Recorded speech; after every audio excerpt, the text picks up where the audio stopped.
কারা? লড়ছে কারা? সুপ্রিম কোর্টে জিতবে কারা? আমাদের দাবিগুলো হলো মিরর ইমেজ প্রকাশ করতে হবে 48 ঘন্টার মধ্যে। কিভাবে করবে? আপনি সর্বদলীয় বৈঠক ডাকবেন না কিভাবে করবেন আমরা জানি না। গণশক্তি ডিজিটালে আপনাদের স্বাগত। আমি অরিজিৎ। আমার সঙ্গে এই মুহূর্তে রয়েছেন গণশক্তির সাংবাদিক সুদীপ্ত বসু ও সুপ্রিয় ব্যানার্জি। রাজ্যে চাকরিহারা প্রার্থীদের চলমান আন্দোলন চলছে শেষ এক সপ্তাহ ধরে। গোটা রাজ্য জুড়ে ক্ষোভের পুঞ্জীভূত হয়েছে। তাদের প্রধান যে দাবি, যোগ্য অযোগ্যদের আলাদা করতে হবে। যে মিরর ইমেজ রয়েছে ওএমআর শিটে, সেই মিরর ইমেজ প্রকাশ করতে হবে। চাকরি হারানো যে শিক্ষকরা রয়েছে তারা প্রধানভাবে যেটা দাবি করছেন, মিরর ইমেজ প্রকাশ। কেন এই দাবি? আমরা প্রথমেই জেনে নেব সুদীপ্ত দার থেকে। একটা বিষয় আমাদের এখানে যা চলছে এমনি সব মিলিয়ে, প্রথমত এটা যে ওএমআর শিটের দাবিটা আসছে কেন? আসছে এই কারণে যে প্রথমেই বলা যায়, এটা আদালত বলেছিল একটা কথা কলকাতা হাইকোর্টে যখন মামলা চলছিল, যে সমুদ্রের মতো বিস্তৃত দুর্নীতিটা, এই দুর্নীতির অনেকগুলি লেয়ার আছে। তার সব থেকে গুরুত্বপূর্ণ ভরকেন্দ্র, এপিসেন্টার অফ দ্য করাপশন হচ্ছে ওএমআর শিটকে ডিস্ট্রয় করা বা ওএমআর শিটকে ম্যানিপুলেট করা। এবং এই যে গোটাটা মুখ্যমন্ত্রী একরকম বলছে, আগে আমি যোগ্যদের দেখবো, পরে আমি অযোগ্যদের সেটেল করব, টোটালটাই আমি দেখবো, দাবিগুলি উঠছে যে বিভিন্ন ভাবে। এই গোটাটা হচ্ছে এই গোটা দুর্নীতিটাকে একটা বৈধতা দেওয়া বা লোগো করে দেওয়া। তার কারণ এই যে দেখবেন এই দুর্নীতিটা এত অর্গানাইজড কেন আমরা বলছি, বা আদালত কেন বলছে, সুপ্রিম কোর্ট বলছে। সুপ্রিম কোর্ট যে 43 পাতার রায়টা দিয়েছিল, তাতে গোটা 43 পাতার রায়ে অন্তত 6বার একটা বাক্য আছে, মানে কার্যত আর্জি মতন করে বাক্যটা সুপ্রিম কোর্ট বারবার করে বলছে যে আমরা এসএসসি বা পর্ষদের সমস্ত যুক্তি মেনে নেব, শুধুমাত্র ওরা আমাদের ফিজিক্যাল বা স্ক্যান্ড ওএমআর শিট বা মিরর ইমেজটা ওএমআর শিটের সেটা আমাদের দেখাবে। তখন ওখানে এসএসসি সুপ্রিম কোর্টে বলছে, রায়ের 28 নম্বর প্যারায় সুপ্রিম কোর্ট স্পেসিফিক্যালি বলছে, we may have accepted the argument if commission had the original physical OMR sheets or the mirror copy of the OMR sheets. However, commission accepts that they do not have the physical OMR sheet as they were destroyed in terms of rule number 21. অর্থাৎ তারা স্বীকার করেছে আদালতে, দেশের শীর্ষ আদালতে, যে আমাদের কোনো হাতে কোনো ওএমআর শিট নেই, তার স্ক্যান কপিও নেই, ধ্বংস করা হয়েছে। এবং সুপ্রিম কোর্ট বলছে এই গোটা তথাকথিত যোগ্য এবং অযোগ্যর পৃথকীকরণের মূল ভিত্তি হতে পারত এই ওএমআর শিট থাকলে। দুর্নীতির গভীরতা বুঝতে গেলে আপনাকে আসতে হবে যে ওএমআর শিটটা যে ধ্বংস করা হলো, ডিস্ট্রয় করা হলো, সেটা কতটা অর্গানাইজলি এবং প্রশাসনিক উদ্যোগে। কমিশন স্পেসিফিক্যালি হাইকোর্ট এবং সুপ্রিম কোর্টে বলেছে যে আমরা এসএসসির যে নিজস্ব যে রয়েছে তার 21 নম্বর রুল অনুযায়ী প্যানেল প্রকাশিত হওয়ার 1 বছরের মধ্যে আমরা সমস্ত ওএমআর শিট ধ্বংস করে দিয়েছি বা ডিস্ট্রয় করে দিয়েছি বা নষ্ট করে দিয়েছি। এটা আমাদের নাকি হয়েছিল। ফ্যালাসি হচ্ছে, দেখুন ফ্যালাসি হলো, বামফ্রন্ট সরকারের সময় এটা নিয়ম ছিল যে প্যানেল প্রকাশিত হওয়ার 3 বছর পর্যন্ত এই সময়সীমাটা থাকছে, ততক্ষণ পর্যন্ত ওএমআর শিটটাকে অক্ষত রাখতে হবে। 2019 সালের 22শে মে এসএসসি নিজের একটা এক্সিকিউটিভ অর্ডার করে এই ডিসিশনটাকে চেঞ্জ করে দিয়ে 3 বছরের মেয়াদটাকে 1 বছরে নিয়ে আসবে। যদি 1 বছরেরও হয় তাহলে 2016 সালের প্যানেল, তাহলে 2017 সালে ওরা বলছে আমরা পুড়িয়ে দিতে বা নষ্ট করতে পারি। এখানে সুপ্রিম কোর্ট পাল্টা তখন প্রশ্ন করেছে যে আপনি বলছেন যে প্যানেল প্রকাশিত হওয়ার 1 বছরের মধ্যে এটা আপনার রুল আছে, করে দিন।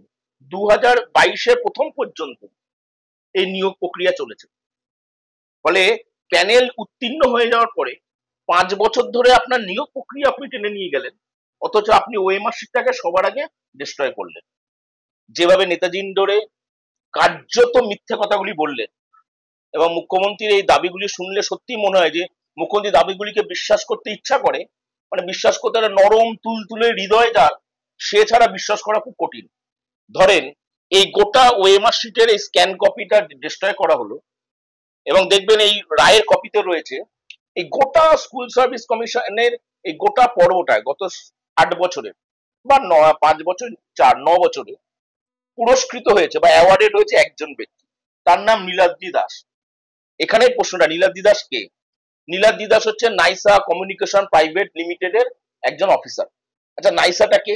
নাইসাটা উত্তরপ্রদেশের নয়ডার কোম্পানি। এই নাইসা মহারাষ্ট্রে একটা এইরকম নিয়োগ স্ক্যামে অভিযুক্ত।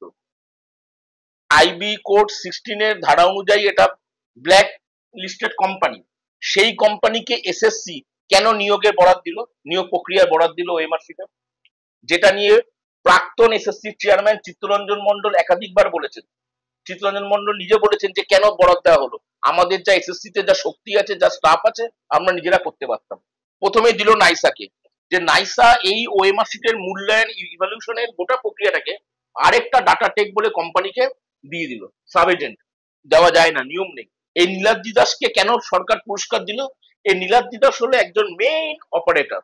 সুপ্রিম কোর্টের রায়ের কপিতে আছে, এইটা কোনো গণশক্তি পত্রিকায় প্রকাশিত কোনো কপি নয়, সুপ্রিম কোর্টের রায়ের। সেখানে এই নীলাদ্রি দাসকে গভর্নমেন্ট এসএসসি স্ক্যামের যাবতীয় ওএমআর শিট নষ্ট হয়েছে, শুধুমাত্র নষ্ট করা হয়েছে সাফল্যের সাথে, যে সেই কারণে এই নীলাদ্রি দাসকে রাজ্য সরকার পুরস্কৃত করলো কি আপার প্রাইমারি সহ শিক্ষা বাদে আরো অনেক একাধিক দপ্তরে নিয়োগ প্রক্রিয়ার বরাদ দিল। গোটা সরকারটাই অপরাধ প্রবণ, the criminal mindset of this government, যে গোটা প্রক্রিয়াটা হয়েছে প্রশাসনিক মদতে, একদম অর্গানাইজ সংগঠিতভাবে দুর্নীতিটা করা হয়েছে। 2021 সালে একটা মামলা, সুপ্রিম কোর্টের বিচারপতি অনিরুদ্ধ বসুর বেঞ্চের মামলা, সেখানে অচিন্ত কুমার মন্ডল এবং লক্ষ্মী টুঙ্গা দুজন চাকরি প্রার্থী, তাদের আবেদনে মামলা হয়েছে। সেখানটায় দাঁড়িয়ে সুপ্রিম কোর্টে দাঁড়িয়ে এসএসসি বলেছে যে আমাদের ওএমআর শিটের সমস্ত স্ক্যান কপি বা মিরর ইমেজ আমাদের কাছে আছে। সেই একই কমিশন 2025 সালে এসে সুপ্রিম কোর্টে বলছে আমাদের কাছে কোনো কপি নেই, সমস্ত কপি ডিস্ট্রয় করা হয়েছে। আবার সেই একই কমিশন যখন 2024 সালে এপ্রিল মাসে সম্ভবত হাইকোর্ট রায় দিল দেবাংশু বসাকের বেঞ্চ, যে এই 26,000 নিয়োগের বাতিলে প্রথম রায়টা হাইকোর্ট যখন দিল, তার 1 সপ্তাহ পরে 3 মে কমিশনের দপ্তরে বসে সাংবাদিক সম্মেলন করলো, ফলাও করে এই তৃণমূল মুখপাত্রদের যা সমস্ত খবরের কাগজ আছে সেটা ফলাও করে 8 কলম হেডিং হলো যে এসএসসি চেয়ারম্যান বলছেন সিদ্ধার্থ বাবু যে যোগ্য অযোগ্য পৃথকীকরণ করা সম্ভব, আমরা সেই রিপোর্ট আদালতে জমা দেব। আবার আজকে আমি যা জানলাম যে কিছু চাকরি প্রার্থীরা কথা বলেছে কমিশনের সাথে গিয়ে, সেখানে সিদ্ধার্থ বাবু নাকি বলেছেন আমাদের কাছে মিরর কপি আছে, আমরা এটা ইয়ে করবো, আমি জানি না, বলেছেন। এতগুলি ছেলে মেয়েকে মানে পরিকল্পিতভাবে বিভ্রান্তি তৈরি করছে, পরিকল্পিতভাবে প্ররোচনা দিচ্ছে যাতে অন্য কোনো ঘটনা ঘটে। 22 লক্ষ ওএমআর শিট পুরানোর পরে তার কোনো স্ক্যান কপি নিজেরা রাখিনি, রাখতে দিয়েছে একটা প্রাইভেট কোম্পানিকে, যে প্রাইভেট কোম্পানিটা tainted company, blacklisted company. সেই কোম্পানির একটা অফিসার, তার বাড়ি উত্তরপ্রদেশের গাজিয়াবাদে, তার নাম পঙ্কজ বনসাল। সেই পঙ্কজ বনসালের বাড়ি থেকে 3টে হার্ড ডিস্কে ওএমআর শিট পাওয়া যাচ্ছে। নিয়োগ দুর্নীতি তদন্ত করতে গিয়ে অয়নশীল নামে একটা প্রমোটার বাড়িতে গিয়ে দেখা গেছে ওএমআর শিট পড়ে আছে।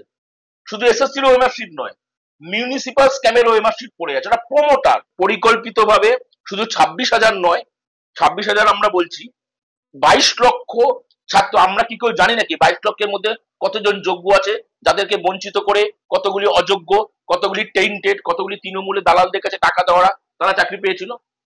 এই 22 লক্ষের মধ্যে তো যোগ্যরা রয়েছেন। ফলে গোটা 22 লক্ষ চাকুরি প্রার্থী এসএসসি, তাদের সকলের সাথে এই সরকারটা প্রবঞ্চনা করছে। কলকাতা হাইকোর্টের ডিভিশন বেঞ্চের রায় কার্যত বহাল রেখেছে সুপ্রিম কোর্ট, কিন্তু সিবিআই তদন্ত খারিজ করেছে। আমরা কিভাবে এই তদন্ত চলেছে এবং তার মামলাটা কিভাবে হয়েছিল সেইটার একটুখানি প্রথম থেকে, যে প্রথম মামলা কিভাবে হয় সেটা একটু জেনে নেবো সুপ্রিয়দার থেকে। হ্যাঁ, শুনুন, বিষয়টা যে শুধুমাত্র এসএসসি চাকরি প্রার্থীদের নিয়েই মামলা হয়েছে ব্যাপারটা এরকম না। ব্যাপারটা 2012 সালের টেট থেকে শুরু হয়েছে। মানে ওইগুলো মানুষ ভুলে গেছে যে 2012 সালের টেট, 2014 সালের টেট, তারপরে 2016 সালের এসএসসি, তারপরে যে পরীক্ষাগুলো হয়েছে, এই সমস্ত পরীক্ষাগুলো খুব পরিকল্পিতভাবে দুর্নীতিটা হয়েছে। 2012 সালে যখন টেট পরীক্ষা হয়ে গেল, তখন কলকাতা হাইকোর্টের ওই ওল্ড পোস্ট অফিসের যে রাস্তাটা আছে, ওই রাস্তাতে দুজন আইনজীবী, দুটো চেম্বার ছিল। একজনের নাম হচ্ছে সুব্রত মুখোপাধ্যায়, আইনজীবী সুব্রত মুখোপাধ্যায়। তার এই মানে যে চেম্বারটা ছিল, সেই চেম্বারটা 2012 সালেই ঢোকা যেত না, এত ভিড় হতো ছাত্রদের। কোন ছাত্ররা আসতো? যে ছাত্ররা চাকরি পায়নি, র্যাঙ্ক জাম্প করে অন্যরা চাকরি পেয়ে গেছে টেটে। টেটে আমি সেই সময়কার কথা বলছি। সেই সময়কার একটা রায় সম্প্রতি এবছরই বিচারপতি রাজশেখর মান্থা দিয়েছেন। 2012 সালের টেটের 63 জনকে চাকরি দিয়েছেন এই এবছর 2025-এ। এটা কিন্তু এই এই কদিনের মধ্যে ঘটে গেল। ব্যাপারটা এরকম না যে বিচারপতি অভিজিৎ গাঙ্গুলি 11টা সিবিআই তদন্তের নির্দেশ দিয়েছিলেন। 11টা। এই 11টা সিবিআই তদন্তের পরে এরকম ধরুন 522 জন, 823 জন, গ্রুপ ডির 932 জন, এরকম চাকরি বাতিলের অর্ডারও চলছিল। চাকরি বাতিল হচ্ছে, সেগুলো তারা সুপ্রিম কোর্টে যাচ্ছে, অগণিত মামলা এরকম চলছে। এখন রিসেন্টলি এই শেতাবুদ্দিন বলে একটি ছেলে, চাকরি প্রার্থী শেতাবুদ্দিন, খুব দরিদ্র পরিবারের ছেলে, লক্ষ্মীটুঙ্গা নাম, লক্ষ্মীটুঙ্গা নন্দীগ্রামে বাড়ি। সে এসে মামলা করলো। শেতাবুদ্দিনের নাম 122 নম্বর ছিল, চাকরিটা পায়নি মেধা তালিকায়, সে মামলা করলো। গত বছর ঠিক এইরকম সময় মে মাসে বিচারপতি দেবাংশু বসাক সিদ্ধার্থ মজুমদার এসএসসি চেয়ারম্যানকে বলেছিলেন যে আপনি আপনার বোর্ডকে নিয়ে হাইকোর্টে আসুন। হাইকোর্টে সিদ্ধার্থ মজুমদার এসেছিলেন তার বোর্ডের 2 জন সদস্যকে নিয়ে, আর তাদের আইনজীবী তখন ছিল সুতনু পাত্র বলে একজন আইনজীবী ছিল বোর্ডের। তা সিদ্ধার্থবাবুকে বিচারপতি বসাক জিজ্ঞাসা করলেন যে আপনি এসেছেন, যে আপনি এখানে এসেছেন, আপনার কাছে কি তথ্য আছে যে এই ছেলেগুলিকে রক্ষা করা যাবে, সেটা আমাকে দিন, চাকরিতে এদের বহাল রাখা যাবে, সেই তথ্যগুলি আমাদের দিন। সেদিন সিদ্ধার্থবাবু বলেছিলেন হাইকোর্টে দাঁড়িয়ে যে আমার কাছে এমন কিছু নেই যে আমি আপনার হাতে দিতে পারবো, এবং বোর্ডের ওই বাকি 2 জন সদস্যও বলেছিলেন যে আমাদের কাছে সেরকম কিছু নেই, সমস্ত কিছু ডিস্ট্রয়, সবটা বলেছে সমস্ত কিছু আমরা নষ্ট করে ফেলেছি, আমরা কিছু দিতে পারছি না। সেদিন সুতনু পাত্র আইনজীবী এসএসসির বলেছিল আমি এই কোর্টে আর থাকতে পারছি না, আমি এদের এই এসএসসির চাকরিটা ছেড়ে দেবো। এটা সব কাগজে বেরিয়েছিল, আমাদের কাগজেও বেরিয়েছিল। দেবাংশু বসাক, এইটা হচ্ছে 1 মাস, মানে 22শে এপ্রিল, গত বছর 22শে এপ্রিলের 1 মাস আগেকার কথা, শুনানির কথা আমি বলছি। তারপরে যখন 22শে এপ্রিল দেবাংশু বসাক নির্দেশ দিল যে 22,000 এই আপনার 26,000 ছেলের চাকরি বাতিল হবে, 26,000 প্রায় ছেলের চাকরি বাতিল হবে, যিনি নির্দেশটা যখন দিলেন, তখন মাননীয় মমতা ব্যানার্জি বলেছিলেন যে এই বিচার ব্যবস্থাকে আমি মানি না, আমি এটা বুঝে নেব, এটা কোনো কাউকে কিছু করতে হবে না, আমি এটা দেখে নেবো, বুঝে নেবো। যে কথাটা সেদিনও বলেছেন, আমি এটা দেখে নেবো, বুঝে নেব। তাই এই অর্ডারটার বিরুদ্ধে আবার সুপ্রিম কোর্টে যাওয়া হয়েছিল। সুপ্রিম কোর্টে 10টা পার্টি, 10 জন মিলে, মানে স্টেট গভর্নমেন্ট ছিল, এসএসসি ছিল, মধ্যশিক্ষা পর্ষদ ছিল। হ্যাঁ, এখানে একটা কথা বলা উচিত, দেবাংশু বসাকের ঘরে যখন এই মামলা শুনানিগুলো চলে, তখন মধ্যশিক্ষা পর্ষদ থাকে, এসএসসি থাকে, আরো অনেক অর্গানাইজেশন থাকে যাদের মামলা চলে। মধ্যশিক্ষা পর্ষদ আর মানে আগা গোড়া টানা যে 10 বছর ধরে যে মামলাটা চলছে, 9 বছর ধরে যে মামলাটা চলছে, আগা গোড়া মধ্যশিক্ষা পর্ষদ বারে বারে কোর্টকে বলেছে আমাদের কিছু করার নেই, আমরা কিছু করতে পারি না, কারণ এসএসসি যে সুপারিশগুলো আমাদের কাছে পাঠায়, আমরা সেই সুপারিশপত্রে শুধুমাত্র সই করি, আমরা বাছাই করি না। তখন এসএসসির আইনজীবী মধ্যশিক্ষা পর্ষদের আইনজীবীকে ওপর চড়াও হয়, এইরকম মানে হয় যে এই মধ্যশিক্ষা পর্ষদের আইনজীবীকে এজলাস থেকে বার করে দিতে পারলে ভালো হয়, এরকম একটা পরিস্থিতির সৃষ্টি হয়। এই মামলায় একটা বিষয় নিশ্চয়ই আপনারা শুনেছেন বা দেখেছেন, ওই ব্লাড ক্যান্সার আক্রান্ত সোমা দাসের চাকরিটা সুপ্রিম কোর্ট রেখে দিয়েছে। সোমা দাসের চাকরি, সোমা দাস এখানে ব্লাড ক্যান্সার নিয়ে দীর্ঘদিন স্প্ল্যানেডে বসে বিক্ষোভ দেখিয়েছে।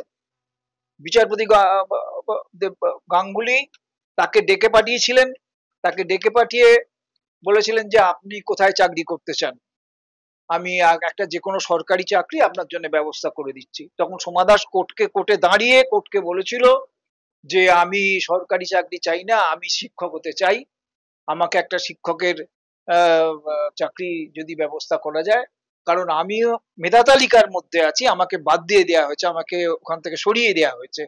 তা কলকাতা হাইকোর্ট সোমা দাসকে একটা চাকরি দিয়েছে, সেই চাকরিও বীরভূমের একটা স্কুলে বাংলা পড়ায়। এখন ব্যাপারটা হচ্ছে যে এইরকম সোমা দাস একটা অসহায়তা নিয়ে হাইকোর্টের মধ্যে হাজির হয়েছিল। এই যে 26,000 মানুষ যে অসহায়, যে তারা যে সকলে অসহায়, এদের যে একদিনে চাকরিটা চলে গেল তা না, আবার বলছি এদের চাকরি ধাপে ধাপে ধাপে ধাপে 9 বছর ধরে যাচ্ছে। 26,000 মানুষের চাকরি দুম করে একদিন দেবাংশু বসাক বলে দেন বিচারপতি, একদিন সঞ্জীব খান্না বলে দিলেন, বিচারপতি সঞ্জীব খান্না বলে দিলেন, তা নয়। ধাপে ধাপে ধাপে ধাপে এদের চাকরি যাচ্ছিল। কিন্তু সবটা যখন একসঙ্গে আসে তখন দেখা যায় এই সংখ্যাটা 22 লক্ষ। সে বছর 25 লক্ষ পরীক্ষার্থী ছিলেন, ওই 25 লক্ষর মধ্যে তারা যারা পরীক্ষা দিয়েছিলেন 23 লক্ষ থেকে 22 লক্ষ ছেলে পরীক্ষা দিয়েছিলেন। তাদের থেকে বাছাই করে যে নামগুলি নেওয়া হয়েছিল তাদের মধ্যে এখনো যোগ্য প্রার্থীর সংখ্যা প্রায় 12,000 যারা রাস্তায় ঘুরছে। সেই 12,000 ছেলে অযোগ্য যারা চাকরি করছেন। সেই 22 লক্ষের মধ্যে এখনো 12,000 ছেলে আছেন যারা যোগ্য, মেধা তালিকায় রয়েছে, তারা চাকরি পাচ্ছেন না। কেন পায়নি? সুদীপ্ত বলেছে যে তাদের কোনো ডাটা বেস রাখা হয়নি, সমস্ত কিছু নষ্ট করে দিয়েছে। এখন আবার আজকে না কালকে সিদ্ধার্থ মজুমদার বলেছে আমার কাছে আছে, আমি রেডি যে ইমেজ, তুমি এতদিন দাওনি কেন? একটা ছোট বিষয় আপনাদের বললে আপনারা ব্যাপারটা বুঝতে পারবেন যে বাঙালিদের বিয়ে বাড়িতে একটা বিষয় হয় জানেন, যে নতুন বরকনে যখন বাড়িতে আসে তাদের একটা রিচুয়াল হয়, একটা আচার থাকে। কিরম আচারটা থাকে, একটা বড় জামবাটিতে একটু দুধ আর জল একসঙ্গে গুলিয়ে দেয়, দিয়ে ওর মধ্যে একটা সোনার আংটি ফেলে দেয়, দিয়ে বর আর কনেকে বলে যে তোমরা যে কোনো কেউ খুঁজে বার করো ওর মধ্যে আংটিটা কোথায় আছে। দুধ আর জল গোলানো হয়ে গেছে, দিয়ে তাতে একটা আংটি ফেলে দেওয়া হচ্ছে, দিয়ে বলে তুমি বর আর কনেকে বলো এই আংটিটা তুলে বার করো। বাড়ির যে কর্ত্রী সে এত চালাক, সে বলে কাউকে জিততে দেওয়া যাবে না, আংটিটা ফেলো না। ওরা জল আর দুধের মধ্যে গোলা হাত, আংটিটা নিজে রেখে দিয়েছিল, আংটিটা কিছুতেই ওখানে ফেলেনি। এবার ওই বর আর করে আজীবন ওই দুধ আর জল গুলিয়ে যাচ্ছে, তারা কোনোদিন আংটি পাবে না, কারণ আংটিটা করে দেওয়া হয়নি। এই যে বলছে আমি ব্যবস্থা করে দেবো, আমি করে দেবো, কিভাবে করবেন? নয় এদের সিভিক টিচার করতে হবে, সেটা আমরা চাই না। যার জন্য এই আন্দোলনকে আমরা সমর্থন করছি, ছাত্রদের শিক্ষকদের এই আন্দোলনকে আমরা সমর্থন করছি, যে আপনি গোটা বিষয়টাকে গুলিয়ে দিচ্ছেন।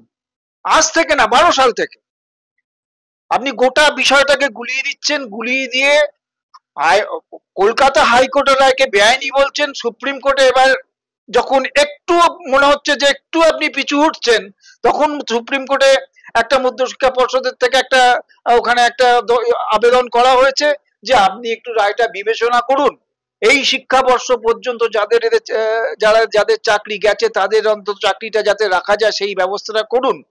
আমরা দেখছি যে কিভাবে আমরা কোর্টকে সন্তুষ্ট করতে পারি। এরকম একটা আবেদন জমা পড়েছিল, সেটার আজকে শুনানির দিন ছিল, কিন্তু আজকে শুনানি হয়নি, তা হয়তো আগামী দিনে শুনানি হবে। তবে এর মধ্যে থেকে আবার শুনছি যে সিদ্ধার্থ মজুমদারও বলেছেন আমরা মিরর ইমেজের কপি নিয়ে সুপ্রিম কোর্টে যাব, গিয়ে যোগ্য প্রার্থীদের লিস্ট তালিকা দেব। আচ্ছা, যোগ্য প্রার্থীদের তালিকা তুমি যদি দাও, আমি ধরে নিই যে 5,000 অযোগ্য আছে, কিন্তু 5,000 এই যে অযোগ্য ছেলে, তাহলে 5,000 অযোগ্য জায়গায় 5,000 যোগ্য প্রার্থী তো ঢুকবে। এই 5,000 যোগ্য প্রার্থীর তালিকা আপনি কোথায় পাবেন? যে অযোগ্যরা ওখানে চাকরি করছে তাদের যদি বাদ দেন, সুপ্রিম কোর্ট তো বাদ দিয়ে দিয়েছে, মাইনে ফেরত দিতে বলেছে, কিন্তু এই যে 5,000 তালিকাটা আপনি কোথায় পাবেন? আর যে 5,000-কে আপনি নিয়োগ করবেন, তার মানে অযোগ্যদের বাদ দিয়ে যোগ্যদের চিহ্নিত করাটাও এদের পক্ষে সম্ভব না। যে অবস্থাটা যেমন ভাবে গুলিয়ে দিয়েছে যে সারা জীবন আপনাকে ওই গোলা হাত ঘেটে দিয়ে যেতে হবে, আপনি পাবেন না, কারণ ওখানে আসল জিনিসটা নেই, পুড়িয়ে দেওয়া হয়েছে সেটাকে। এই অযোগ্য সংখ্যা নিয়ে, যারা অযোগ্য চাকরি পেয়েছে তাদের সেই সংখ্যা নিয়েও একাধিক জায়গায় একাধিক কনফিউশন রয়েছে। এসএসসি একরকম বলছে মধ্যশিক্ষা পর্ষদ। এই সংখ্যাটা কোথা থেকে এলো? আমি সুদীপ্তদার কাছে পরের কোশ্চেনটা এটাই রাখবো যে এই সংখ্যাটা এলো কোথা থেকে? এই সংখ্যাটা নিয়েও একটা কারচুপি রয়েছে, মানে সংখ্যাটা নিয়ে একের জায়গায় একটা মতামত। আমি তার আগে আমি দুটো কথা বলি, সেটা হচ্ছে যে এই যে সুপ্রিয়দা এমনি খুব সহজ করে বলছিল গল্পটা গোটাটা, এটা তো অনেকগুলি ব্যাকগ্রাউন্ডে গল্প আছে কিভাবে কি হলো। আমি বিচারপতি দেবাংশু বসাক ও সব্বর রশিদির যে রায়, সে রায় একটা লাইন বলছি, খুব ইন্টারেস্টিং। সেই রায়ে স্টেট গভর্নমেন্ট বলছে, সে রায়ে লেখা হচ্ছে, state government therefore has accepted that there were widespread illegalities in the selection process and that the number of persons who received appointments illegally could not be determined with exactly, মানে state government নিজে স্বীকার করছে গোটা প্রক্রিয়াটা দুর্নীতিগ্রস্ত হয়েছে, মানে যে এর মধ্যে অনেক রকম অসঙ্গতি রয়েছে এবং আসলে কতজন অযোগ্য এইটাও আমাদের এখানে ফারাক করতে পারছি না। এটা স্টেট গভর্নমেন্ট নিজে বলছে। আমি এটা বলছি এই কারণে উল্লেখ করছি, তার আগে আবার ওই রায়তেই আরেকটা জায়গায় এসএসসি বলছে যে SSC did not discount the fact that the possibilities of the further illegalities exist. SSC বলছে যে এইটা, এই যে 6,000 7,000-এর যে কথাগুলি আসছে, এইটা হয়ে যাওয়ার পরেও বাকিরা যে সবাই যোগ্য সেটাও নিশ্চিত করে বলতে পারছে না। ওরা কোর্টেও যা জমা দিয়েছে সেটা হচ্ছে যে এটা সবার আগে যে গোটা নিয়োগপত্র, গোটা পরীক্ষা তো দিয়েছিল প্রায় 22 লক্ষের মধ্যে, তার মধ্যে নিয়োগপত্র হয়েছিল মানে 2016 সালে যে নিয়োগপত্র সেটা দিল এসএসসি 25,844 নিয়োগপত্র 22 লক্ষের মধ্যে দিয়ে, এবং তার মধ্যে দেখা যাচ্ছে এই তার মধ্যে ইন সার্ভিস বাদে কয়েকজন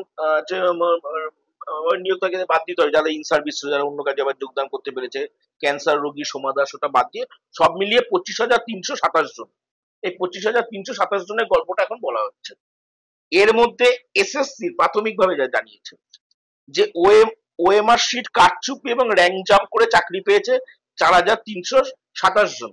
এটা কিন্তু কমিশন বলছে, মানে সরকার। এসএসসির সুপারিশ ছাড়াই চাকরি পেয়েছেন, মানে এসএসসির সুপারিশ লেটার যায়নি, অথচ পর্ষদ সে লেটার বিলি করে দিয়েছে, নিয়োগপত্র বিলি করে দিয়েছে। এই করে চাকরি পেয়েছে 2,823 জন। আর প্যানেল উত্তীর্ণ 2016 সালের প্যানেলে 2020-21 সাল পর্যন্ত চলেছে নিয়োগ। মুড়কি মতো পাড়ায় চাকরি করতে হবে দিয়ে দাও, এরভাবে টাকা তোলা হয়েছে, তো সেটা দেওয়া হয়েছে 1,174 জন। তার মানে টোটাল দেখা যাচ্ছে 8,324 জন। এইটা ওরা দাবি করছে 8,324 জন, তাহলে হচ্ছে এই অযোগ্য আমি ধরছি।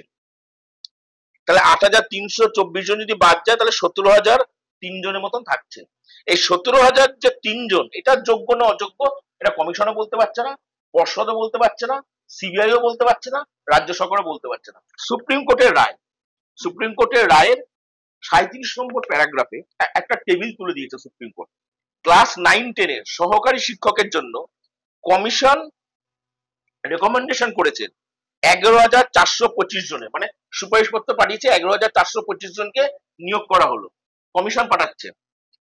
আর পর্ষদ মানে বোর্ড নিয়োগপত্র বিলি করেছে 12,946 জন, মানে তার মানে 1,071টা নিয়োগপত্র এক্সট্রা কারা পেল। ক্লাস 11-12 এর ক্ষেত্রে 5,557টা সুপারিশ কমিশন পাঠিয়েছে, আর পর্ষদ বিলি করেছে 5,756। 199টা কোথায় গেল? গ্রুপ সি তে 2067টা পাঠিয়েছে কমিশন সুপারিশ, পর্ষদ নিয়োগপত্র অ্যাপয়েন্টমেন্ট লেটার দিয়েছে 2483 জনকে, মানে 416টা এক্সট্রা নিয়োগপত্র, এক্সট্রা। গ্রুপ ডি তো 669টা এক্সট্রা। এটা কোথায় গেল? তার হিসাব কোথায়? তার হিসাবে সমস্ত কিছু দুর্নীতির তো একটা ফুটপ্রিন্ট থাকে, যত বড় ক্রিমিনাল হোক তার হিসাবে দুর্নীতির আপনি এবার ফুটপ্রিন্ট খুঁজতে যাবেন, দেখবেন এটা গণশক্তি পত্রিকাতেও প্রকাশিত হয়েছিল। সুপ্রিম কোর্ট হস্তক্ষেপ করে বলেছে যে এভাবে কি আদৌ হয়? কমিশন জানছে না পর্ষদে কটা অ্যাপয়েন্টমেন্ট লেটার যাচ্ছে, আর পর্ষদ জানছে না কমিশন কটা সুপারিশ করছে, সেটা অন্য গল্প। কিন্তু তাহলে এই অতিরিক্ত এই নিয়োগপত্রগুলি গেল কোথায়? গেল হচ্ছে যখন গোটা রাজ্য করোনায়, মানুষ গৃহবন্দী, লকডাউন চলছে, এই রকম করোনার মতন সময়কে কতটা ক্রিমিনাল মাইন্ডসেট হতে পারে, এই করোনার মতন সময়কে এই পার্থ চ্যাটার্জি, কল্যাণময়, শান্তিপ্রসাদ সিনহা, এসব মমতা ব্যানার্জি তৈরি করা নিয়োগ নজরদারি কমিটি, পার্থ চ্যাটার্জির এসব উপদেষ্টা ছিল, শান্তিপ্রসাদ সিনহা, এরা এই এই গোটা নীল নকশাটা করে।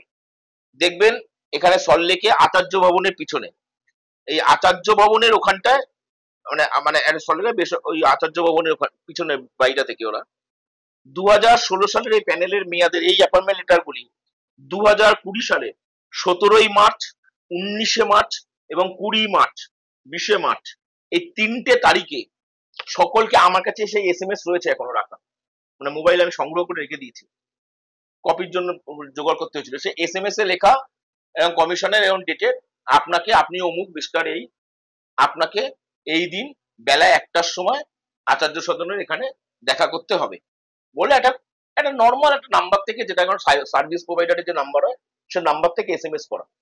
এইরকম SMS করে একাধিক লোক লাইন পড়ে গেছিল, পুলিশ ব্যারিকেড করে লাইন মেনটেন করেছে। 17 মার্চ, আমি দায়িত্ব নিয়ে বলছি, 17 মার্চ, 19 মার্চ এবং 20 মার্চ 2020 সালে আচার্য ভবনের কাছ থেকে এখানে গোটা এই অবৈধ নিয়োগপত্র তুলে দেওয়া হয়েছিল। এসপি সিনহা তাদের নিজে যুক্ত ছিলেন। এই গোটা এই তুলে দিয়েছিল হচ্ছে শান্তিপ্রসাদ সিনহা। শান্তিপ্রসাদ সিনহার হাতে এই নিয়োগপত্রগুলি, কল্যাণময় গঙ্গোপাধ্যায় তখন হচ্ছে পর্ষদের সভাপতি ছিল, আর এসপি সিনহা হচ্ছে উপদেষ্টা কমিটি প্রাক্তন সভাপতি ছিল। এই গোটা চক্রটা করেছিল 3টে। সিবিআই এর কাছে অনেকজন সাক্ষ্য দিয়েছে, তার মধ্যে একজনের নাম বলছিল, একজন সাক্ষ্য দিয়েছে এজেন্ট হিসাবে। এজেন্ট হিসেবে মানে তাকে আমি খারাপ ভাবেই ভাবছিলাম যে এজেন্ট হিসেবে টাকা তুলেছে। পরে জানা যাচ্ছে সাক্ষ্যের বয়ান পড়ে সত্যি নিজেদেরও খারাপ লাগছিল। আমরা অফিসে আলোচনাও করছিলাম যে ছেলেটা সংখ্যালঘু পরিবার, সে ছেলেটা গরিব পরিবার। পরে গল্পটা ছোট করে দু লাইন বলছি। বাড়িতে বাবা আছে, বাবার ওই মুরগির খামার আছে ছোট, কোনো মতে টাকা জোগাড় করে ক্যালকাটা ইউনিভার্সিটিতে পড়তে এসেছিল। ক্যালকাটা ইউনিভার্সিটিতে পড়েছে, বা চাকরি করবে, নাহলে বাড়ি ফিরে যাবে, কি করে সংসার চলবে, মেসে টাকা। ওখানে চিনু হাজরার সাথে পরিচয় ছিল। চিনু হাজরা হচ্ছে তখন তৃণমূলের নেতা ছিল, এখন বিজেপির নেতা। এই চিনু হাজরা এখন বিজেপির নেতা। এই চিনু হাজরা হচ্ছে কালীঘাটের কাকুকে এবং লিপস অ্যান্ড বাউন্সে অভিষেকের অফিসে গিয়ে টাকা দেয়। তার ডকুমেন্ট সিবিআই পেশ করেছে। প্রাইমারিতে 3rd সাপ্লিমেন্টারি চার্জশিটে সিবিআই প্রেস করেছে। এটা জানতে হবে যারা এই লেজারে বিল, এই ডেটারে বিল সব ফারাক ফারাক করছে। তো এই বিজেপি নেতা অভিষেক ব্যানার্জির অফিসে গিয়ে টাকা দিত লিপস অ্যান্ড বাউন্সে, সেটা পরে আমি বলছি। এই ছেলেটি ওই চিনু হাজরার খপ্পরে পড়লো, পড়ে গোটা স্বাক্ষর, প্রায় 2500 শব্দ তার স্বাক্ষর রয়েছে লেখাটা। তার মধ্যে সে দেখাচ্ছে সে চাকরির জন্য আবেদন করলো। চিনু হাজরা বললো আমাকে এত টাকা দে, 2 লক্ষ টাকা দে, তুই এক কাজ কর, তুই যদি আরো 10-12 জন ক্যান্ডিডেটকে জোগাড় করতে পারিস তো টাকাটা মকুব করে দেবো। ও গ্রামে গিয়ে আরো কয়েকজনকে টাকা জড়ো করলো, সবাই মিলে ওকে টাকা দিল। টাকা দিয়ে দেখা যাওয়ার পর একজনের দুজনের হলো, কিন্তু এই ছেলেটার হলো না। এই ছেলেটা কি ও টাকা ফেরত পাচ্ছে না, এই করছে না। তখন ও আবার চিনু হাজরা কি করবো, চিনু হাজরা বলে এক কাজ কর, গ্রামে ফিরে যাবি কেন, বাড়িতে আবার তুই এক কাজ কর, কলকাতাতে মেস ভাড়া নিয়ে, আমি মেসে টাকা দিচ্ছি, তুই এক কাজ কর, আমার অফিসে চাকরি কর। বলে আপনার অফিসে কি চাকরি? আমার অফিসে চাকরি হচ্ছে এই যে সে অবৈধ নিয়োগের নাম তালিকা, এই তালিকাগুলি কম্পিউটারে এক্সেলে তুলে রাখা, কে কত টাকা দিল, কত টাকা পেন্ডিং আছে, বকেয়া আছে। করতে করতে গল্পটা পরিণতি হচ্ছে, মানে এই যে মমতা ব্যানার্জির সরকার একটা প্রজন্মকে কিভাবে খতম করলো, একটা প্রজন্মকে শেষ করলো। একটা গরিব পরিবারের, সংখ্যালঘু পরিবারের ছেলে কলকাতা বিশ্ববিদ্যালয়ে এসেছিল একটা স্বপ্ন নিয়ে, পড়ে পরিবার নিজে দুপায়ে দাঁড়াবে, বাবা মা বিয়ে তারা সংসার করবে। সেই ছেলেটা ওই চাকরি দেওয়ার জন্য টাকা দিল, চাকরি হলো না নাম, তারপরে আস্তে আস্তে এই চাকরি বিক্রির এজেন্টে পরিণত হলো। সে সিবিআই কাছে গিয়ে সমস্ত কিছু তথ্য দিয়ে এসেছে। লাস্টের পরিণতি হচ্ছে সেই ছেলেটাকে প্রতি মাসে নগদ টাকা নিয়ে কালীঘাটের কাকুর কাছে দিয়ে আসতে হতো, কালীঘাটের কাকুর বাড়িতে, লিপস অ্যান্ড বাউন্সের অফিসে। এর প্রতিটা কথা চার্জশিটে রয়েছে। এবং শেষ দিন যখন ছেলেটা বুঝতে পারছে আমি গোটা ফাঁদে পড়ে গেছি, তখন যখন টাকাটা দিতে চাচ্ছিল, তখন পকেট থেকে গোপনে মোবাইলটা তুলে ছবিটা তুলতে গেছিল, কালীঘাটে কাকুকে টাকাটা দিচ্ছে। কালীঘাটে কাকু সেটা দেখার পর তাকে মারে, তার মোবাইল ড্রেনে ফেলে দেয়, বাড়ির সামনে ড্রেনে। এখন হচ্ছে যে এই মামলাটা, এই বেআইনি নিয়োগ বা দুর্নীতি নিয়োগ যাই বলা যায় না কেন, এই মামলাটা কলকাতা হাইকোর্টের অন্তত 7টা বেঞ্চে হয়েছে, একটা বেঞ্চে হয়নি। যে একটা সময় এই বেঞ্চে আছে, তারপরে সেই মামলাটা গভর্নমেন্টের পছন্দ হলো না, গভর্নমেন্টের এগেনস্টে রায়টা সুপ্রিম কোর্টে গেল, সুপ্রিম কোর্ট আবার সেটা ফেরত পাঠালো কলকাতা, এরকম 4বার হয়েছে।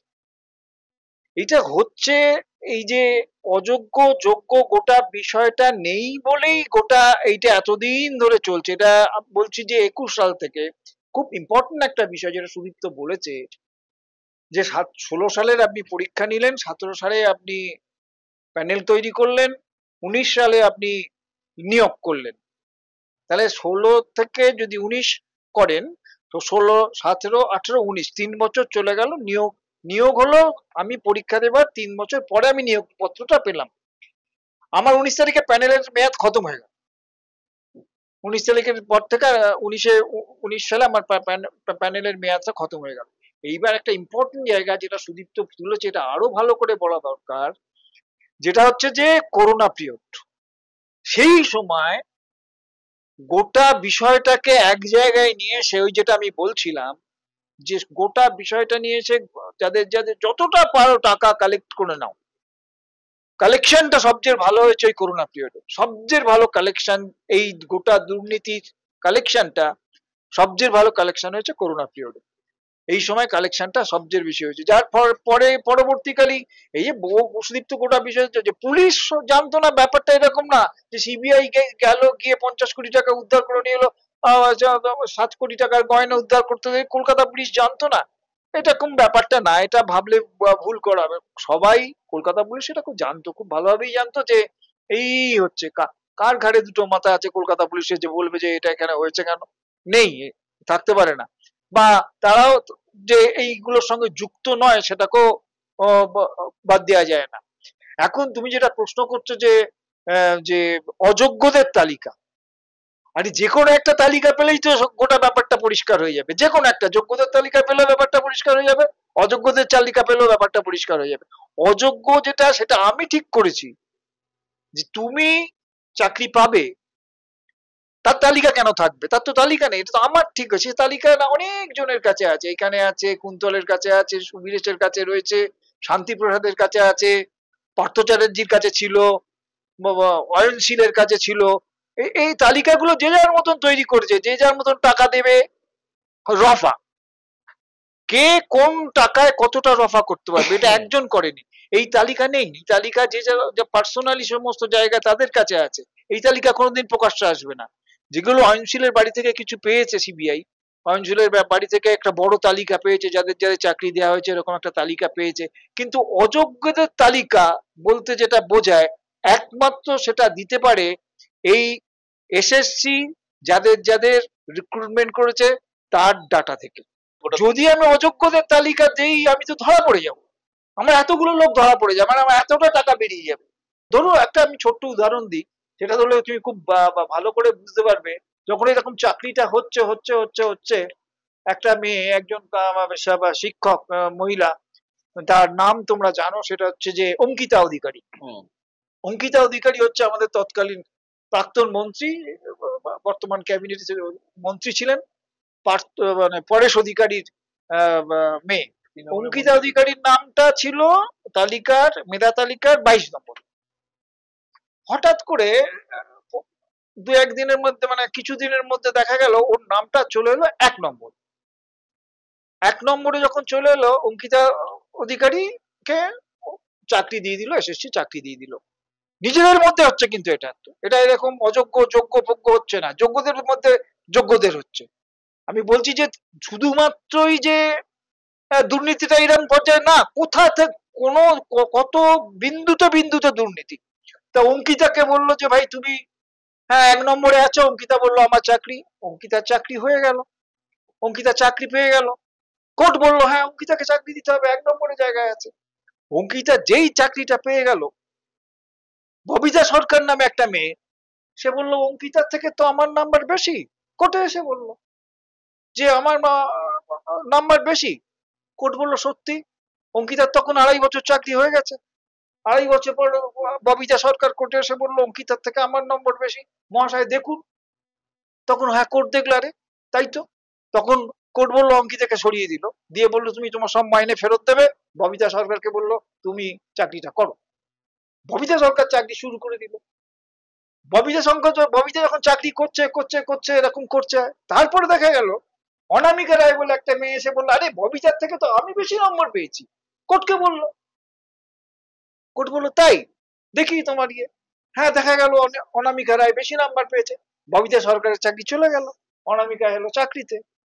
ব্যাপারটা এই না যে যোগ্যদের একটা তালিকা আছে, অযোগ্যদের একটা তালিকা আছে, আর বাইরের সব ঠিক হয়েছে না। সুদীপ্তদার কাছে আমার পরের প্রশ্ন থাকবে যে সিপিআইএম কেই দায়ী করে বারংবার পথে নামছে তৃণমূল, দায়ী করা হচ্ছে আইনি যে লড়াই হয়েছে তাকে, এর যে রাজনৈতিক প্রভাব এই ঘটনা, সেটা যদি একটু আমাদের সঙ্গে তুলে ধরেন। মানে সিপিআইএম দায়ী নিয়োগ দুর্নীতিতে, মানে এটা মানে ওই 1997 সালের 31 ডিসেম্বরে সারা রাত হয়ে উঠলো হলো, 98 সালে 1 জানুয়ারি তৃণমূলের আত্মপ্রকাশ হলো। তখন বামপন্থ সরকার, সিপিআইএম সরকারের ফলে ওটাও দায়ী সিপিআইএম। মানে এটা কি বলা যেতে পারে, মানে আমার কাছে একটা তালিকা আছে, 28 জন এখনো পর্যন্ত গ্রেপ্তার হয়েছে শিক্ষক নিয়োগ দুর্নীতিতে, প্রাক্তন মন্ত্রী সহ 4 জন তৃণমূল বিধায়ক সহ 28 জন আছে। সেই 28 জন কারা, মানে আমি বলছি পার্থ চ্যাটার্জি, সিপিআইএম নেতা তো, পার্থ চ্যাটার্জি 2022 সালের 22শে জুলাই বাড়ি থেকে রাত্রিবেলা গ্রেপ্তার হলো। তার বান্ধবীর বাড়ি টালিগঞ্জে, এবং 23শে জুলাই সেখান থেকে গ্রেপ্তার হলো। ওই টালিগঞ্জে হরিদেবপুরে ফ্ল্যাটে এবং বেলঘড়িয়া একটা ফ্ল্যাট আছে, দুদিনের ব্যবধানে 49,80,00,000 টাকা উদ্ধার হলো। খাটের তলা, বেডরুম, বাথরুম, সোফার তলায়, রান্নাঘর, কোথাও বাকি রাখিনি। পশ্চিমবাংলায় মানুষ স্বাধীনতার পরবর্তীতে এত বড় নিয়োগ দুর্নীতি যেমন দেখেনি, এই কুৎসিত, এই অশ্লীল বৈভবে, এই বিপুল বৈভবের এই কুৎসিত দৃশ্য দেখেনি। অর্পিতা মুখার্জি সিপিআইএম করে। শান্তিপ্রসাদ সিনহা 10ই আগস্ট 2022 সালে অ্যারেস্ট হলো। মুখ্যমন্ত্রীর নির্দেশে পাথরেজি তৈরি হওয়া ইয়েতে এই নিয়োগ নজরদারি কমিটির উপদেষ্টা, অন্যতম culprit, arrest. Ashok Saha SSC তৎকালীন সচিব। প্রদীপ সিংহ তৃণমূলের ঘনিষ্ঠ, পার্থ চ্যাটার্জি আর এসপি সিনহার হয়ে টাকা তুলতো, মিডিলম্যান। প্রসন্ন রায় কোটি কোটি টাকার মালিক, উত্তরবঙ্গে চা বাগান কিনছে, বন্ধ চা বাগান কিনছে উত্তরবঙ্গে। সে চা বাগান ওই কারো টাকা দিয়ে, নিয়োগ দুর্নীতির টাকা দিয়ে চা বাগান কিনলো। চা বাগান কেনার পরে কারো টাকাটা সাদা করলো, তারপর সে চা বাগানে গোটা শ্রমিকদের মজুরি মেরে চা বাগান বন্ধ করে সে পালিয়ে গেল। প্রসন্ন রায়কে তৃণমূলের ঘনিষ্ঠ মিডিলম্যান টাকা তোলে, পার্থরাজির হয়ে টাকা তুলতো। তারপরে সুব্রত মালাকার মন্ত্রী আর অযোগ্য প্রার্থীদের মিডিলম্যান কাজ করতো। 2022 সাল 5ই সেপ্টেম্বর, আমি নামগুলি পড়ছি পরিকল্পিতভাবে যে জানতে হয় মানুষকে যে 28 জন অ্যারেস্ট হয়েছে নিয়োগ দুর্নীতি, তারা কারা। কল্যাণময় গঙ্গোপাধ্যায় 15ই সেপ্টেম্বর 2022 সালে পশ্চিমবঙ্গ মধ্যশিক্ষা পর্ষদের প্রাক্তন সভাপতি। সুবীরেশ ভট্টাচার্য এসএসসির প্রাক্তন চেয়ারম্যান, উত্তরবঙ্গ বিশ্ববিদ্যালয়ের উপাচার্য ছিল। এর আরেকটা পরিচয় হলো, এই কলকাতা বিশ্ববিদ্যালয়ের সেনেটের মিটিং এ এই একটা দুর্নীতিগ্রস্তরা চোর, এ বলেছিল মুখ্যমন্ত্রীকে ডিলিট দিতে হবে, এই প্রস্তাব দিয়েছিল মুখ্যমন্ত্রীকে ডিলিট দেওয়ার। মানিক ভট্টাচার্য পেশাদার চোর, পালিয়ে পালিয়ে বেড়াচ্ছিল, তৃণমূলের বিধায়ক এখনো। 2022 সালে 11ই অক্টোবর পলাশীপাড়া তৃণমূলের বিধায়ক। কুন্তল ঘোষ যুব তৃণমূলের রাজ্য সম্পাদক ছিল, যুব তৃণমূলের রাজ্য সম্পাদক কুন্তল ঘোষ। যুব তৃণমূলের আরেকজন রাজ্য সম্পাদক আছে বিনয় মিশ্র, এখন প্রশান্ত মহাসাগরী একটা দ্বীপ আছে ভানাতুয়া, ওই ভানাতুয়া দ্বীপের বাসিন্দা হয়ে গেছে। ও পুলিশের নিরাপত্তা পেতে গরু পাচার, কয়লা পাচারে টাকা, ভাইপোর টাকা ওখানে খাটতো। এই সেটা হচ্ছে বিনয় মিশ্র। আর এটা কুন্তল ঘোষ। যুব তৃণমূলটা তৈরি হয়েছে মূলত দুর্নীতিটাকে অপারেটিং করার জন্য, সব কটা যুব তৃণমূলের নেতা। চন্দন মন্ডল, একে ওই প্রাক্তন সিবিআই এর কর্তা, অধিকর্তা ছিলেন। উপেন বিশ্বাস, একেই বলেছিল সৎ রঞ্জন। এই চন্দন মন্ডল 2023 সালে বাগদার বাসিন্দা, পার্থরাজ্জি আর মানিক ভট্টাচার্যের ঘনিষ্ঠ। সুব্রত সামন্ত রায় মিডিলম্যান। কৌশিক ঘোষ মুর্শিদাবাদে বড়োয়া তৃণমূল বিধায়ক, সে পরে অ্যারেস্ট হয়েছিল, জীবন সাহা। ওই জীবন সাহা আরো মজার, মুর্শিদাবাদে বড়োয়া তৃণমূল বিধায়ক, এখন আবার জামিন পেয়েছে, জামিন পেয়ে সাদা ধোতিগ্রস্ত পাঞ্জাবি পাঞ্জাবি পরে চুল ফুল আছড়ে শ্যাম্পু ট্যাম্পু করে আবার বিধানসভা গেছে না। এই এই জীবন সাহার বাড়ি থেকে শুধুমাত্র প্রাথমিক এবং এসএসসি, একাদশ দ্বাদশ, গ্রুপ সি গ্রুপ ডি ৩,৪০০ জনের প্রার্থীর নামের তালিকা ও অ্যাডমিট কার্ড এবং ওএমআর শিট পাওয়া গেছে এই জীবন সাহার বাড়ি থেকে। 15 লক্ষ টাকা করে পার ক্যান্ডিডেট পিছু নিয়েছে, মানে একটা বিধায়কের বাড়ি থেকে 510 কোটি টাকার হিসেব মিলেছিল। সিবিআই ধরতে এলো, তখন সে ওই বাড়ির দোতলা থেকে মোবাইল পুকুরে ফেলে দিল। সিবিআই তারপর পাম্পিং মেশিন এলো, 3 দিন ধরে জল সাঁচা হলো পুকুর থেকে। শাহিদ ইমাম, হুগলি জেলা তৃণমূলের প্রাক্তন সাধারণ সম্পাদক, এ আবার নিয়োগ দুর্নীতির টাকায় সিনেমা বানিয়েছে, সব ভোজপুরি সব সিনেমা বানিয়েছে। শেখ আলী ইমাম, তৃণমূলের ঘনিষ্ঠ। আব্দুল খালেক, মালদা ইংরেজ বাজারের সক্রিয় তৃণমূল নেতা, স্কুলের ম্যানেজিং কমিটির সভাপতি। তাপস মণ্ডল, শিক্ষা ব্যবসায়ী, তৃণমূলের নিয়ন্ত্রণে থাকা অল বেঙ্গল টিচার্স ট্রেনিং অ্যাচিভার্সের সভাপতি। নীলাদ্রি ঘোষ, তাপস মণ্ডলের সহযোগী। শতরূপা ভট্টাচার্য, মানিক ভট্টাচার্যের স্ত্রী, গোটা পরিবার করাপ্টেড। সৌভিক ভট্টাচার্য, মানিক ভট্টাচার্যের ছেলে, বউ, ছেলে, বাবা, 3 জনই জেলে ছিল, এখন বেরিয়েছে। শান্তনু ব্যানার্জি, হুগলি তৃণমূলের জেলা পরিষদের স্বাস্থ্য কর্মাধ্যক্ষ, ছিল তৃণমূল নেতা। অয়নশীল, এ তৃণমূলের ঘনিষ্ঠ promoter. Niladri Das, school service কমিশনের ওই ওমের সিট তৈরি করতো নাইসার জীবন কৃষ্ণ সাহা, মুর্শিদাবাদের বড়োয়া তৃণমূল বিধায়ক। সুজয় কৃষ্ণ ভদ্র, বিখ্যাত কালীঘাটের কাকু, এর ইতিহাস বলে আর সময় নষ্ট করছি না। কালীঘাটের কাকু, তবে একটা লাইন শুধু বলি, একটা সময় আরএসএস করতো 80-র দশকে, তারপর ভাইপোর কাছে গেছে, কারণ ভাইপোর সেতু হয়েছে কিনা জানি না। পার্থ সেন, ওএমআর শিট কেলেঙ্কারিতে অভিযুক্ত, এস বসু রায়, এগুলি ওই প্রাথমিকের যে এস বসু রায় কোম্পানি। কৌশিক মাঝি, ওই এস বসু রায় কোম্পানি আধিকারিক। অর্থাৎ প্রাথমিকের নিয়োগ দুর্নীতি এবং এসএসসি আপার প্রাইমারি মিলিয়ে 28 জন এখনো পর্যন্ত গ্রেপ্তার হয়েছে। 4 জন তৃণমূল বিধায়ক, প্রাক্তন মন্ত্রী রয়েছে। এখানে হচ্ছে গোটা হিসাব, এটা হচ্ছে গোটাটা তৃণমূলের। এখন সিপিআইএম যুক্ত, সিপিআইএম যুক্ত, কে কে এই পাগলের প্রলাপে উত্তর দেবে? মমতা ব্যানার্জি সব জানেন, মমতা ব্যানার্জি সব জানেন। তার লাস্ট যে কথাটা বলে আমি শেষ করবো, এইটা জেনে রাখুন, এটা কোনো সংবাদ মাধ্যম বলবে না। এখন 22শে জুলাই 2022, যেদিন পার্থরাজ্যির বাড়িতে রেড হচ্ছে, যেদিন অর্পিতা মুখার্জির বাড়িতে রেড হচ্ছে, সেদিন একই সঙ্গে মানিক ভট্টাচার্যের বাড়িতেও রেড হয়েছে। মানিক ভট্টাচার্যের বাড়ি থেকে কি কি পাওয়া গেছিল, সে পাওয়া অনেক কিছু তালিকার পরে আদালতে জমা দিয়েছিল কেন্দ্রীয় তদন্তকারী সংস্থা ইডি, যে আমরা কি কি পেলাম। সেখানে দেখা গেল মানিক ভট্টাচার্যের বাড়ি থেকে একটা চিঠি পাওয়া গেল। সেই চিঠিটা ফরওয়ার্ডিং চিঠি, মানে 2 করে ফরওয়ার্ড করা আছে, মমতা ব্যানার্জির নামে চিঠি, একজন চিঠি পাঠিয়েছে। সেই চিঠিতে লেখা রয়েছে 44 জন অযোগ্য প্রার্থীর কাছ থেকে মাথাপিছু 7 লক্ষ করে টাকা নেওয়া হয়েছে, অর্থাৎ 3,08,00,000 টাকা তখন তোলা হয়েছিল। এই চিঠির প্রাপক ছিল তৎকালীন প্রাথমিক শিক্ষা পর্ষদের সভাপতি Manik Bhattacharya. Forwarded to Mamata Banerjee, honourable chief minister of West Bengal বলে লেখা রয়েছে। সেই চিঠির কপি আমার কাছে আছে, সেই চিঠি সিবিআইয়ের কাছে আছে, ইডির কাছে আছে। তারা কেন আদালতে জমা দেয়নি, কেন মুখ্যমন্ত্রীর বিরুদ্ধে চিঠি আদালতে জমা দেয়নি, এসব আমরা আরজিকর কাণ্ডের পর থেকে স্পষ্ট হয়ে গেছে। লোকে আরজিকরের আদালতের রায় ঘেটে বুঝেছে, কেন জমা দেওয়া হয় না, এইসব আমরা বুঝি, কোথায় আন্ডারস্ট্যান্ডিং হয় বুঝি। কিন্তু মমতা ব্যানার্জি কি জানতেন না? উল্টোটা একটাই লাইন, মমতা ব্যানার্জি জানতেন, পার্থরাজ্যির থেকে মমতা ব্যানার্জি বেশি জানতেন। যেমনটাই রাজ্যে যে চলমান যে আন্দোলন, এবং যার ফলে যেভাবে চাকরি গেল প্রায় 25,000 জনের, তার ফলে যে আন্দোলন চলছে, সেই আন্দোলনের যে পরবর্তী যে ধাপ, সেই ধাপ কোন দিকে যায় সেটা আমরা দেখব।